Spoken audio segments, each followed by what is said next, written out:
se retrouve aujourd'hui pour un book haul, mais pas n'importe lequel, celui où tout a basculé, et en particulier ma pile à lire. Je ne sais pas ce qui s'est passé dans ma cervelle au moment d'acheter tous ces livres, mais ce qui est sûr c'est que je vais avoir du mal à remonter la pente et à faire baisser cette satanée pile à lire que je m'étais donnée pour mission cette année de faire baisser. Au début, tout était à peu près normal. J'ai acheté pas mal de bouquins que j'attendais ou que j'avais très envie d'acheter, mais qui étaient à peu près prévus, on va dire, dans mon budget. Et puis un événement est arrivé et là, mon cerveau a explosé. Je vais commencer par vous présenter les bouquins qui étaient prévus et vous ne serez pas surpris par Almost Love de Louise O'Neill parce qu'il s'agit de Louise O'Neill et il s'agissait d'un des livres que j'attendais particulièrement parce que ça faisait un moment que Louise O'Neill n'avait pas publié et bah voilà, je guettais les sorties de ses prochains livres avec impatience et c'est arrivé. Donc voilà, ce petit livre précommandé est arrivé chez moi. Et il s'agit d'une, on va dire, dark romance contemporaine du coup, dans le sens où en fait Louise O'Neill aborde les relations toxiques. Je sais pas si on a affaire à un pervers narcissique, mais bon, on est vraiment dans cette thématique là, puisque l'héroïne de cette histoire va rencontrer un homme qu'elle trouve absolument beau, qui est mystérieux, qui lui plaît, bon bref, tout ce que vous voulez. Sauf que voilà, elle le voit seulement en secret et elle va tout faire en fait pour lui plaire et faire partie de sa vie. Et en fait, cette relation va plus lui apporter de souffrance que de bonheur. Sauf que voilà, elle a appris pendant très longtemps que l'amour fait souffrir et que c'est normal. Et donc du coup, elle va, je pense, s'investir dans cette relation corps et âme. Et pas forcément pour son plus grand bien.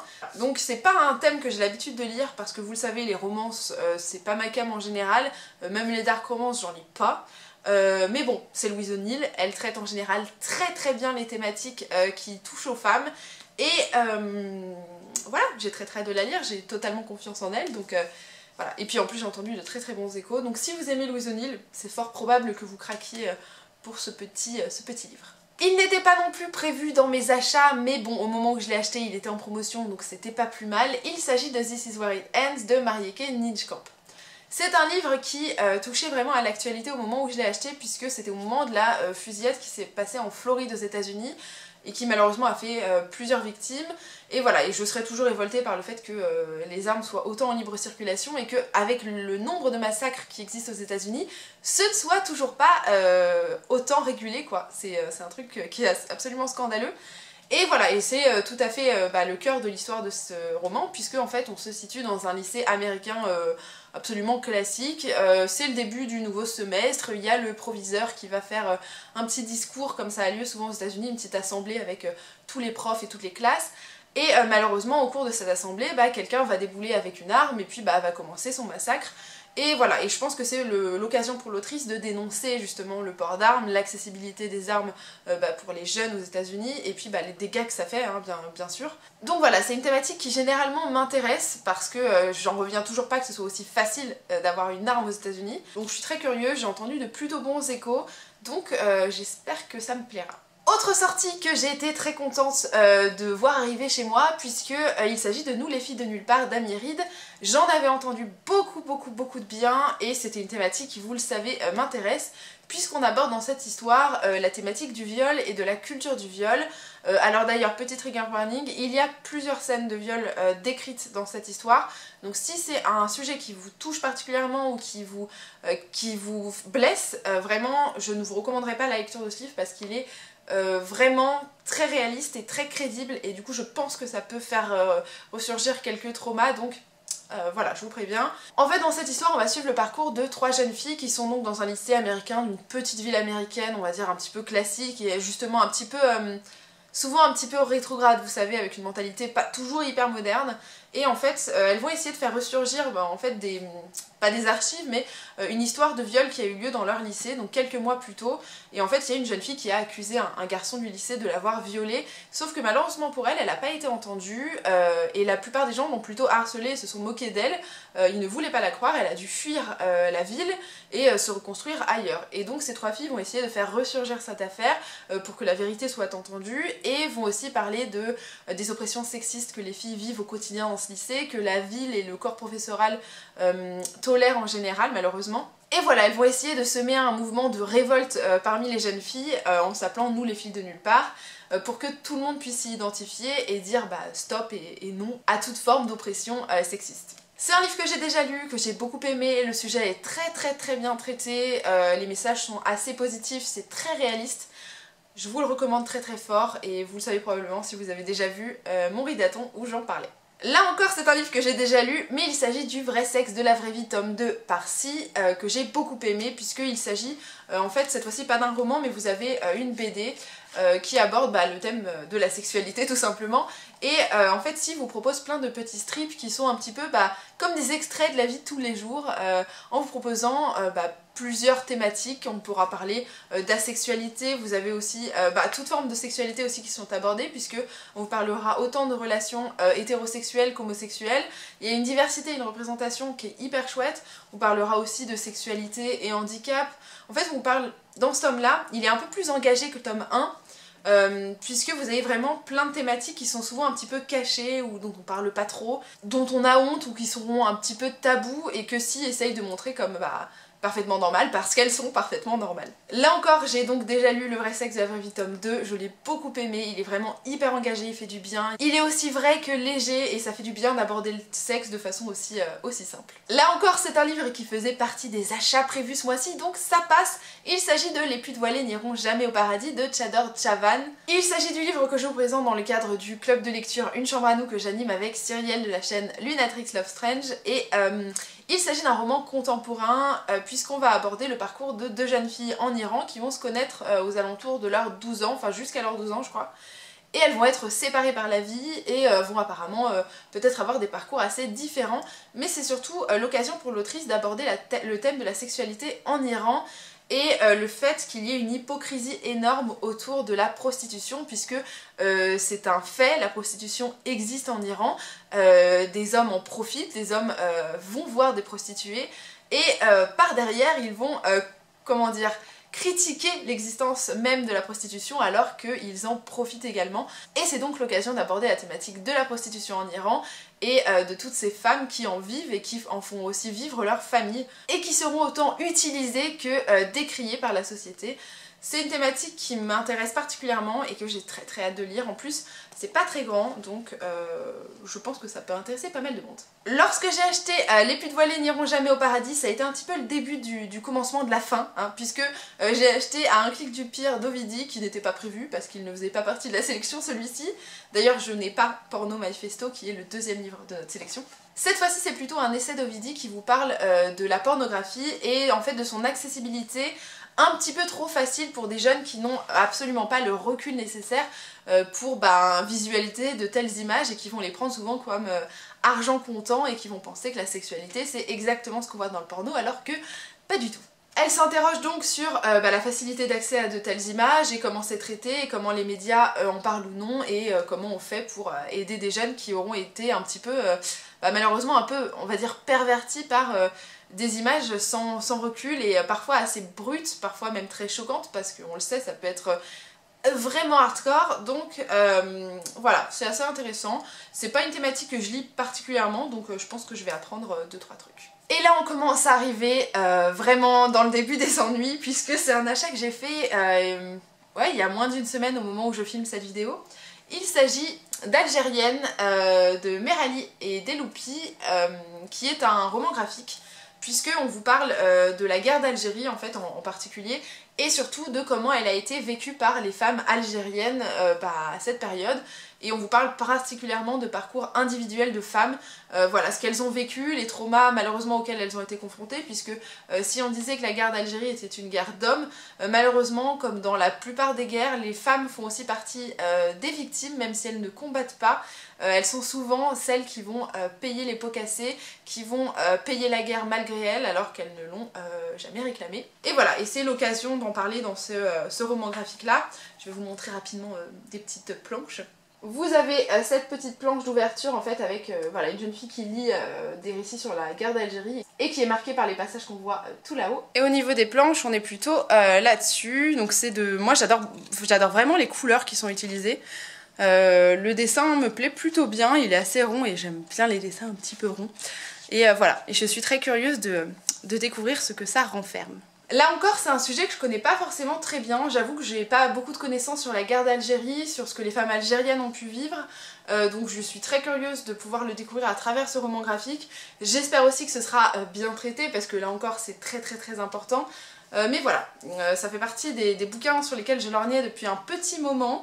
Et puis voilà, une story de Lilia, de la chaîne Lire avec Lilia, m'a fait craquer de façon définitive. Et puis ce petit bijou a rejoint ma pile à lire, donc ce sera lu très bientôt. Et là, on entre plus particulièrement dans la journée où tout a basculé, puisque les quais du polar sont arrivés à Lyon. Et là, j'ai eu plus aucun contrôle sur mon porte-monnaie. Hein. Là, c'est parti en couille totale. Les Quais du Polar, c'est un salon littéraire qui a lieu à Lyon tous les ans, et puis c'est particulièrement l'occasion de parler de polar, de thriller. Il y a pas mal d'auteurs qui sont invités en général, pas mal de conférences auxquelles j'assiste pas parce que souvent j'ai la flemme, malgré le fait qu'elles aient l'air très intéressantes. Et en général, à chaque année, je craque, ça a été le cas l'année dernière, et puis cette fois-ci, malheureusement pour moi, ça n'a pas loupé. Premier achat que j'ai fait sur place et auquel je m'attendais pas forcément, il s'agissait de On ne meurt pas la bouche pleine d'Odile Bouillet et de Thierry Marx. Thierry Marx étant bien le cuisinier. En fait c'est un livre que j'avais vu à la FNAC plusieurs fois en baladant dans le rayon polar thriller parce que j'avais été intriguée déjà par la couverture qui m'avait bien appâté. Et puis le résumé était plutôt assez chouette puisqu'en fait c'est un thriller, c'est un policier qui se situe à la fois en France et au Japon, puisqu'en fait vous avez affaire à un assassin qui va servir de la cuisine pour commettre ses meurtres, et en plus particulier de la cuisine moléculaire. Vous allez avoir donc un riche homme d'affaires japonais qui va mourir au Japon, et vous aurez aussi une personne assez importante en France qui va décéder suite à la consommation d'un plat. Et en fait les équipes policières japonaises et françaises vont devoir travailler ensemble pour élucider l'objet de ce meurtre et pourquoi et qui est la personne qui décide de faire ces drames. Et en fait en baladant sur les stands, j'ai vu qu'il était là, que l'autrice était là, et je me suis dit parfait, allez c'est le moment de craquer, c'est un signe du destin, fonce ma fille et fais le toit dédicacé, c'est l'occasion. Donc je suis très contente de la voir, même si bon voilà, c'est une dépense supplémentaire. Et surtout un ajout à ma palle. Mais bon, je suis très curieuse de le découvrir, il me tentait plutôt pas mal, donc je vais essayer de le lire pour bientôt. Pour l'auteur suivant auquel j'ai acheté des livres, j'ai senti vraiment que c'était le début de la fin, parce que là ma volonté s'étiolait de seconde en seconde, et puis d'un livre je suis passée à deux, et après ça a été le bordel.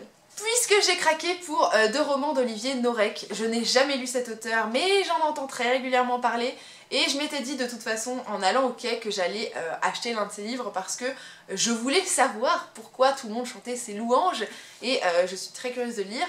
Je n'ai pas été aidée par Mylène, dont je vous mets la chaîne en barre d'infos, qui avait aussi envie d'acheter certains de ses livres et qui ne m'a pas du tout encouragée à être raisonnable. Le premier livre pour lequel j'ai craqué, il s'agit de Code 93, donc d'Olivier Norek. Il s'agit du premier tome en fait d'une saga avec un personnage récurrent qui est un enquêteur, et me connaissant je voulais connaître son histoire puisqu'elle va se développer au fur et à mesure des tomes dans l'ordre, hein, voilà, moi je suis comme ça, mais je sais que chaque histoire peut se lire indépendamment si vous vous en foutez d'être spoilé sur l'histoire de ce personnage. La première phrase ne pouvait que me faire craquer puisqu'on vous parle d'un cadavre qui va rouvrir les yeux sur sa table d'autopsie.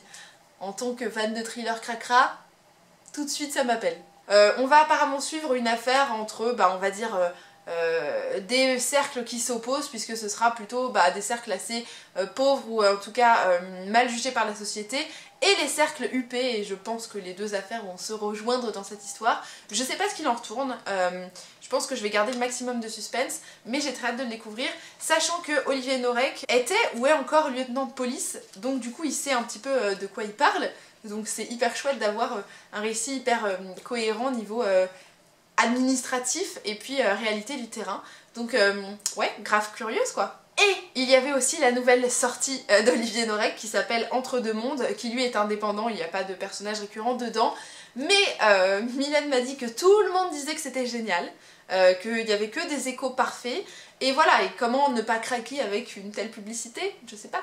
Tout ce que je sais à propos de cette histoire, c'est la toute petite phrase qui sert de résumé à l'arrière du roman, qui dit « Adam a découvert en France un endroit où l'on peut tuer sans conséquence ». Voilà, tout de suite, de toute façon, je suis vendue, puisque si on nous parle de chasse à l'homme, par exemple, ou ouais, de meurtre facile par des cercles un peu huppés, parce que c'est souvent un petit peu le cas, ouais, moi ça m'intéresse parce que c'est des histoires que j'ai déjà lues et j'aime bien. C'est horrible, hein, mais j'aime bien. Donc je suis très curieuse de lire cette histoire. En plus, Olivier Noiret qui est quelqu'un de super abordable, il est super gentil, c'était super de le rencontrer. Donc ça renforce mon envie de découvrir ses récits. Achat totalement imprévu, il m'a été soufflé là encore par Mylène, qui elle-même en a eu l'envie à cause de Cédric de la chaîne Cédric Armen. Et voilà, bah du coup j'ai craqué à mon tour hein, parce que le résumé était vraiment très attirant. Il s'agit de L'œil de Cain de Patrick Bowen.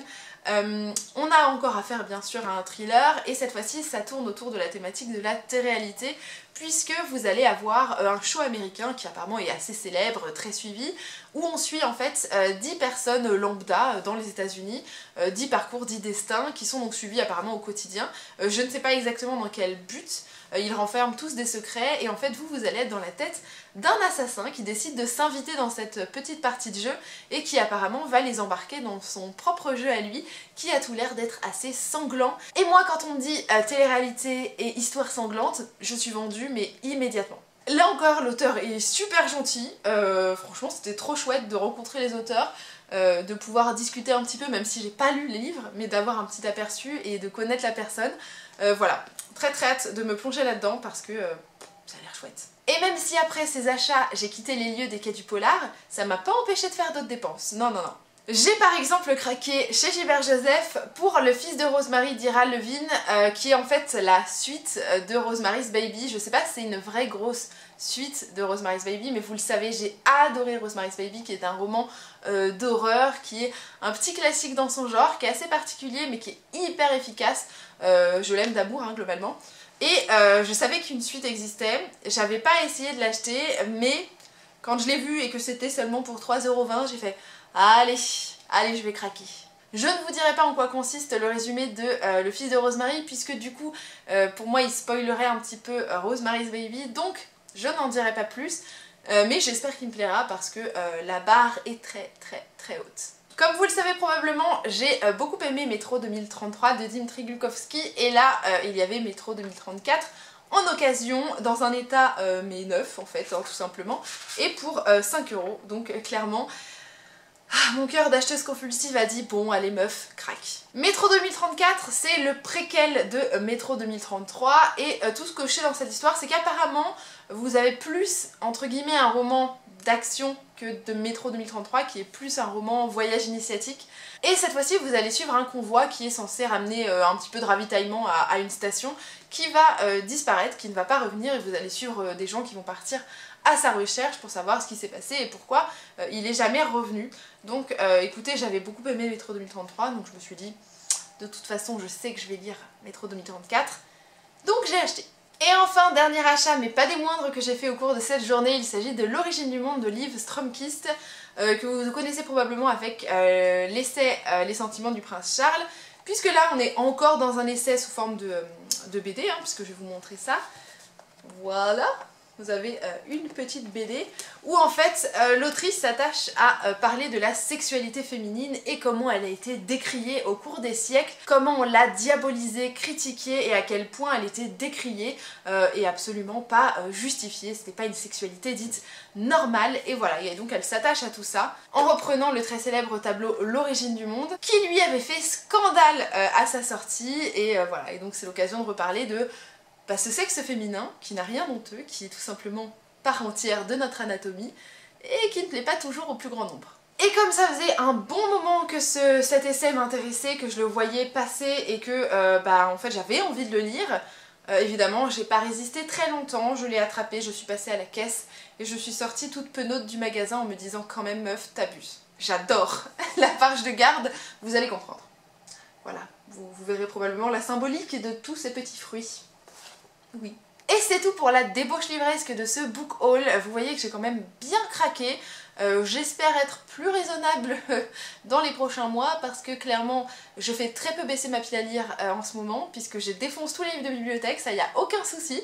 Mais par contre mes propres livres, que dalle. En attendant, j'espère que les bouquins que j'aurais pu vous présenter vous auront tenté ou intéressé. N'hésitez pas à me dire si vous les avez lus, s'ils vous ont plu, ou l'inverse d'ailleurs. En attendant, moi je vous dis à très bientôt, et surtout je vous fais d'énormes bisous. Salut!